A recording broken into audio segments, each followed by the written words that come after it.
Muy buenas tardes, estimados estudiantes. Sean bienvenidos a esta nuestra última semana de clases previa al examen, una semana en la que vamos a revisar los aspectos que hemos abordado durante todo este parcial y también procederemos a habilitar el test final y de inmediato para proceder a resolverlo. Adelante, Dana, ¿cuál es su inquietud?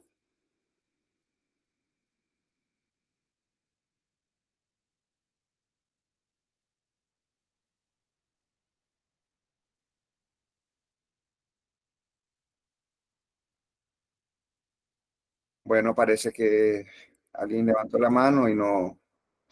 Ok. Listo, perfecto entonces, no hay problema, dice no hay ninguna inquietud. Conversemos sobre lo que hemos revisado durante este semestre, este parcial.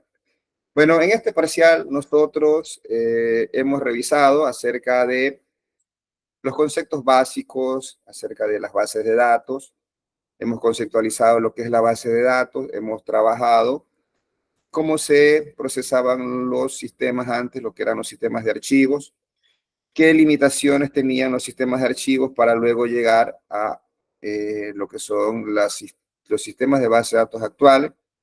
Por cierto, antes que me lo digan, no estoy compartiendo ninguna pantalla, estamos en un proceso de revisión, de explicación de todo lo que hemos analizado durante este parcial. Y allí, cualquier inquietud, alguna situación que merezca una aclaración sobre la temática que hemos revisado, con gusto la vamos a hacer. De eso se trata la clase de hoy, ¿no? Entonces, como les decía, partimos de una conceptualización de lo que son las bases de datos, cómo trabajaron los sistemas de archivo, vimos las funciones de un sistema de gestión de base de datos, vimos también lo que es el rol del administrador de la base de datos y la importancia que tiene ese administrador de base de datos durante el proceso de desarrollo de una base de datos. También les había comentado que lo más importante en el proceso de desarrollo de software es poder construir un modelo eficiente, con redundancia mínima de datos, y porque ya luego la programación se convierte en algo secundario, donde lo más importante, no quiero decir que no es importante la programación, pero lo más importante del proceso de desarrollo es tener una base de datos bien diseñada que le permita, primero, cumplir con los requerimientos de el sistema que el usuario le ha encomendado y luego que en el paso del tiempo ese modelo sea escalable, le permita crecer, aumentar la funcionalidad de la aplicación con un impacto mínimo en lo que tiene que ver con el desarrollo. Muy bien, nosotros también hemos visto luego de que pasamos esa fase conceptual de las bases de datos a revisar lo que es eh, las fases de la construcción de un modelo de datos. Entonces, partimos de un requerimiento de un usuario que me va a decir qué es lo que quiere. Yo, si no tengo claro, tengo que entrevistarlo, ver los formularios que utilizan, ver los reportes que se quieren emitir. Y a partir de allí, ¿qué era lo que yo tenía que hacer? Construir. ¿Construir qué cosa? Construir un modelo conceptual de datos, un modelo conceptual. Ese modelo conceptual es en el que puede participar el usuario y consiste en una lista de entidades, que son los objetos de los cuales yo deseo almacenar datos. Hago la lista de entidades, los atributos de cada una de esas entidades, es decir, las características de los objetos. Luego procedo a hacer la identificación de las claves, ¿sí? Cuando veo que una entidad puede tener más de una clave que identifique de manera única, todas estas claves se llaman como claves candidatas, candidatas a convertirse en una clave primaria. Por ejemplo, en una tabla o entidad de empleados, usted tiene cédulas, nombres y de pronto tiene un ID. ¿Cuáles pueden ser clave primaria? ¿Cuáles son claves candidatas a ser clave primaria? Las tres. Y más los otros atributos que serán atributos no claves. Entonces, ¿cuál debe elegir usted? La que ocupe menor almacenamiento, que generalmente es una numérica, Por lo tanto, hay que identificar ese tipo de clave en una entidad. Paso al siguiente nivel de la fase y una vez que yo tengo la lista de entidades, la lista de atributos, he identificado la clave primaria, ¿yo qué tengo que hacer? La asociación, es decir, la relación entre estas entidades. Estas entidades van a tener relaciones o asociaciones entre ellas donde aparece el concepto de cardinalidad y de opcionalidad. ¿Qué es la cardinalidad? El número de elementos con el que un registro o una fila de una entidad se relaciona con los de la otra entidad que tiene la asociación. Y la cardinalidad puede ser 1 a 1, puede ser 1 a muchos, ¿sí? O puede ser muchos a muchos. La relación puede ser obligatoria o puede ser opcional. Y a partir de allí, usted cuando comience a leer la relación, debe empezar diciendo si es que puede o debe ser. Porque puede marca la opcionalidad de la relación, mientras debe identifica una obligatoriedad de la relación. Hemos creado el modelo que no necesariamente tiene la mejor estructura de datos, es decir, puede ser que tenga redundancia de datos, y recién allí empiezo el proceso de normalización. ¿Y en qué consiste el proceso de normalización? La aplicación de una serie de reglas para tener un modelo optimizado o un modelo con redundancia mínima de datos. Y en ese modelo no normalizado, yo tengo que cumplir al menos con las 3 primeras formas normales. ¿Y qué dice la primera forma normal? La primera forma normal me dice es que si yo tengo atributos que no son atómicos, es decir, exacto, no repetir grupos de atributos, no debo tener grupos de atributos repetitivos en una entidad. Ejemplo de estos casos en los cuales usted pudiera caer. Y yo le pregunto aquí a Ana Elena. Ana Elena, ¿usted tiene hijos? Sí. Ya. ¿Cuántos hijos tiene Ana? 3. 3. Le vamos a preguntar a Alison. Alison, ¿usted cuántos hijos tiene, Alison? Diga nomás, no se preocupe. ¿Cuántos hijos tiene Alison? Es para ilustrar la clase y la explicación. Porque vamos a crear una estructura de una tabla donde vamos a almacenar al empleado y las cargas. Y entonces, una violación de la primera forma normal podría ser la siguiente. Yo tengo nombre, apellido, cédula, dirección, listo. Y ahora necesitamos almacenar las cargas familiares y entonces a alguien brillantemente se le puede haber ocurrido, dice, mira, allí en este curso, los que máximo, en esta empresa, los que máximo tienen son 5 hijos. Y entonces ponemos carga número 1, carga número 2, carga número 3, carga número 4, carga número 5. Estoy violando la primera forma normal porque tengo grupos de atributos similares. ¿Ya? Y entonces, César, ¿tú cuántos hijos tienes, César? Buenas noches, ingeniero. 3 tengo yo. Ya, 3. Entonces, Ana y César, de esas 5 columnas, van a tener ocupados 3. Pero Alison no va a ocupar, ya hasta apagó la cámara. Alison va a tener, ya te dice, se siente mal porque no tiene hijos, entonces ya mismo va a ir a trabajar en el proceso para que en la próxima clase no quedar mal, dice, está quedando mal en la clase. Entonces, ¿qué ocurre? Cuando vemos el registro de Alison, en carga 1, ¿qué va a tener? Espacio en blanco. En carga 2, nada, y así sucesivamente. Entonces, esa es una violación de la primera forma normal. Ejemplo 1. Otro ejemplo pudiera ser de que usted tiene que en un mismo atributo está poniendo más de un dato. Entonces, un atributo no puede ser multievaluado, debe tener un dato atómico nada más. Un ejemplo pudiera ser que usted tiene la dirección del estudiante y en la dirección pone la provincia, la ciudad y el código postal y las calles. Todo eso pone en un solo. ¿Ya? Dana, ¿cuál es su consulta para ir a la solución de esta primera forma normal? Dígame, Dana. Dana Nicole Suárez levantó la mano. ¿Cuál es su consulta? Bueno, parece que no. Entonces, efectivamente, lo que dice Ronald es que crear una entidad padre con los atributos repetidos. Entonces, exacto. Creo una entidad fuerte o entidad padre donde va a tener que son las cargas. Incluso ni siquiera es fuerte, es débil, por cierto. Es débil porque es detalle. Va a ser una entidad detalle donde yo voy a tener cargas. Y entonces, sencillamente, en esa entidad que yo creo, voy a tener el ID del empleado y el ID de la carga con el nombre respectivo.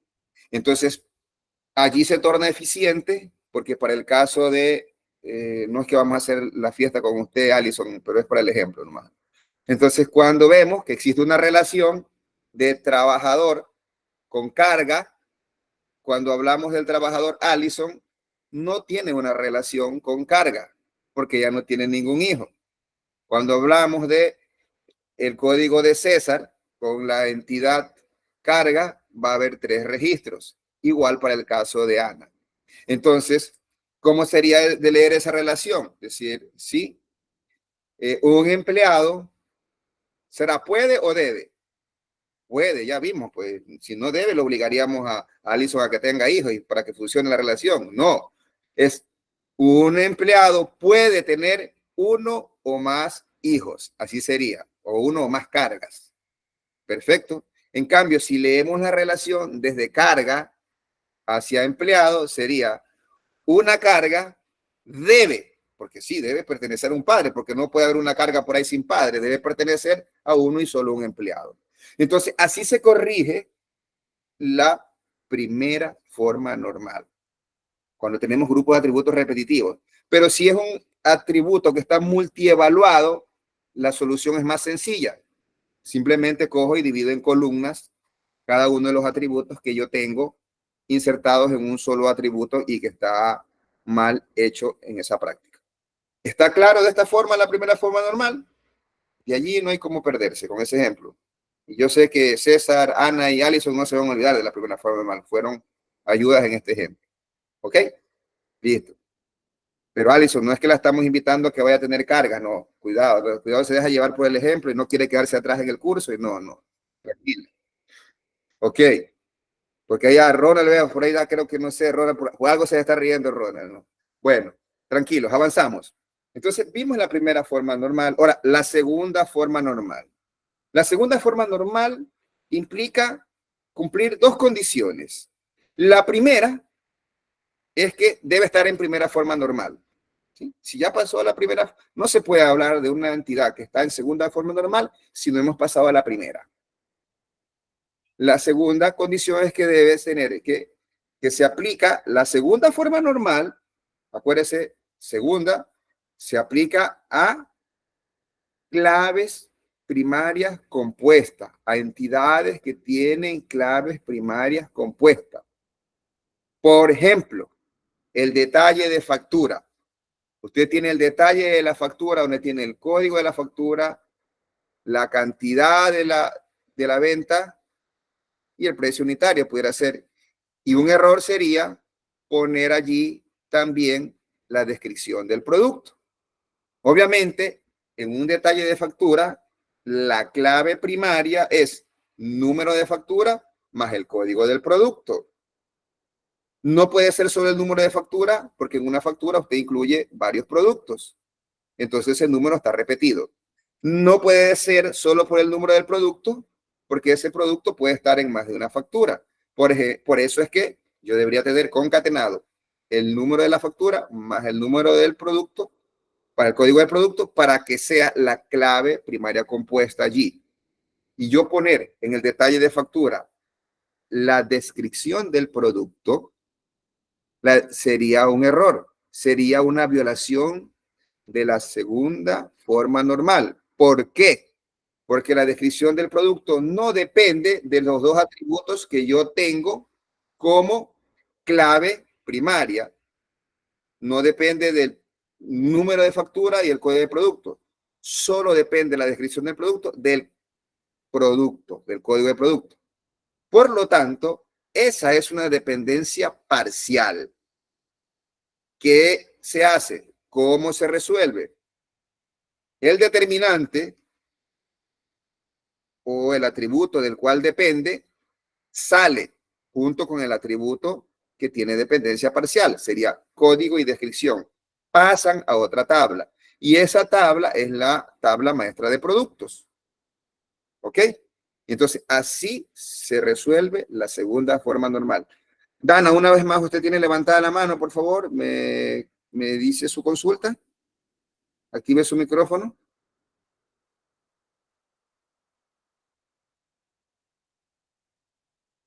No, no hay. Bien, entonces, así se resuelve la primera y segunda forma normal. Y vamos a la tercera y última forma normal, que no significa que no hay más formas normales, pero para este curso solo habíamos dicho que se iban a revisar estas tres formas normales, porque con esas tres formas normales ya usted resuelve la mayoría de los sistemas que se le pueden presentar en su vida con un modelo optimizado de datos. ¿Ok? Muy bien. Para llegar a la tercera forma normal debe tener las siguientes condiciones. Primero, debe estar en segunda y en primera forma normal. Si no, no se puede hablar de ver la validación de la tercera forma normal. La tercera forma normal nos dice es que debemos eliminar las dependencias transitivas. ¿Y a qué se llama una dependencia transitiva? Significa que si usted tiene unos atributos, ¿sí? En una tabla, y esos atributos, obviamente en esa tabla hay una clave primaria. Esos atributos que no son claves, un atributo que no es clave y depende de otro atributo que no es clave, entonces en ese momento me da la pauta de que yo estoy violando la tercera forma normal y debo crear otra entidad. Y esa entidad que yo cree deberá ser primero el determinante, es decir, de quién depende el otro atributo, y obviamente el atributo que es dependiente. Entonces los dos pasan a una nueva entidad. Y esa entidad tiene una relación de uno a muchos con la entidad que yo acabo de separarle estos dos atributos. ¿Ok?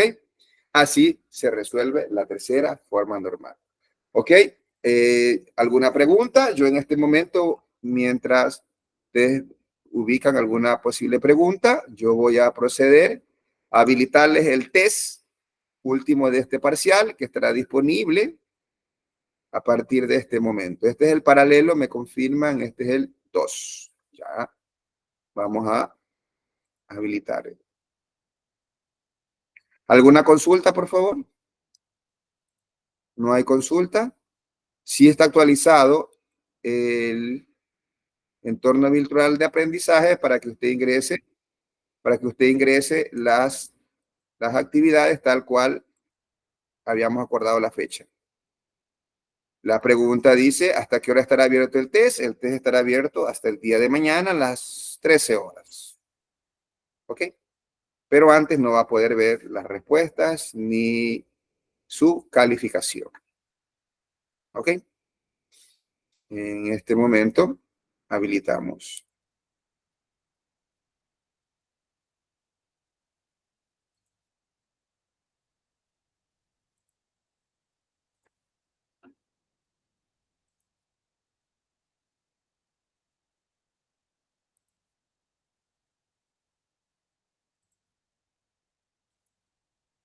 La sugerencia es que todos los que están aquí deberían ingresar al TEJA.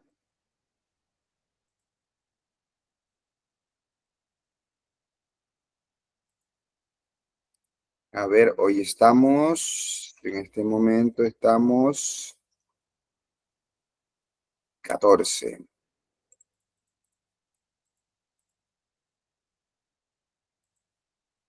14 y va a estar abierto hasta el 15.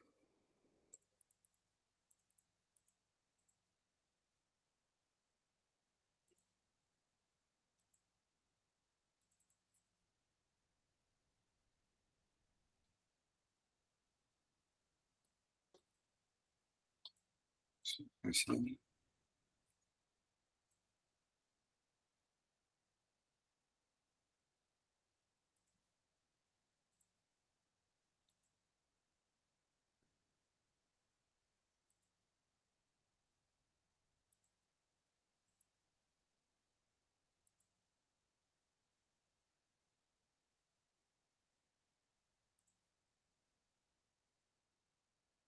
A ver, señores, ustedes solo han dado un test, ¿no? ¿Me confirman?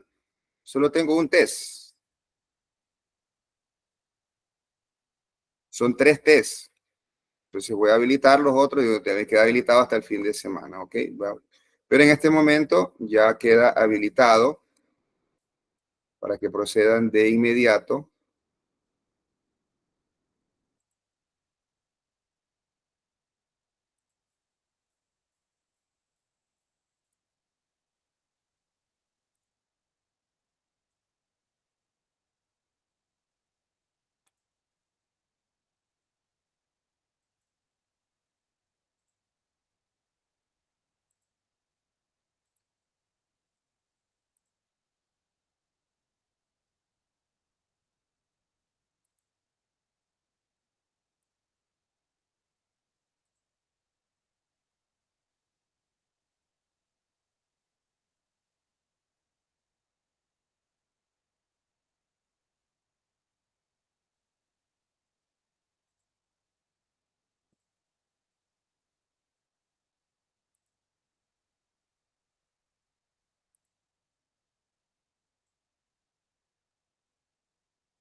Por favor, confirmen en este momento si ya está habilitado el test 3 y procedo a habilitarles el test 2 también.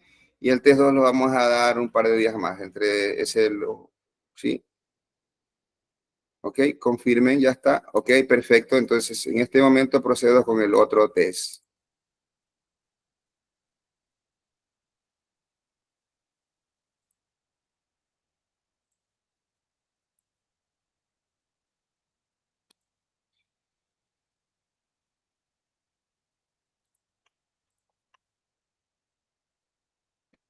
Muy bien, el test 3 va a quedar habilitado, el test 3 y test 2.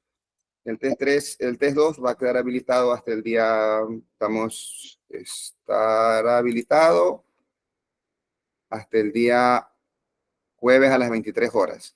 Por favor, atentos entonces a resolver esos 2 tests. Pueden hacerlo, es más, deberían hacerlo en estos minutos que vamos a estar acá.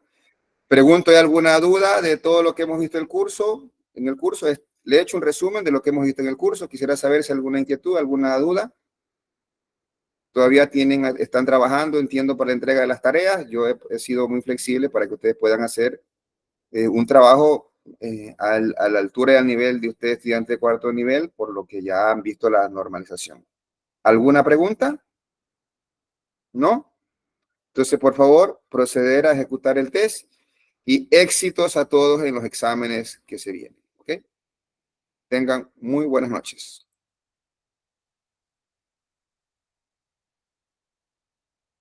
Ronald, ¿cuál es su inquietud? Ingeniero, buenas tardes, buenas noches.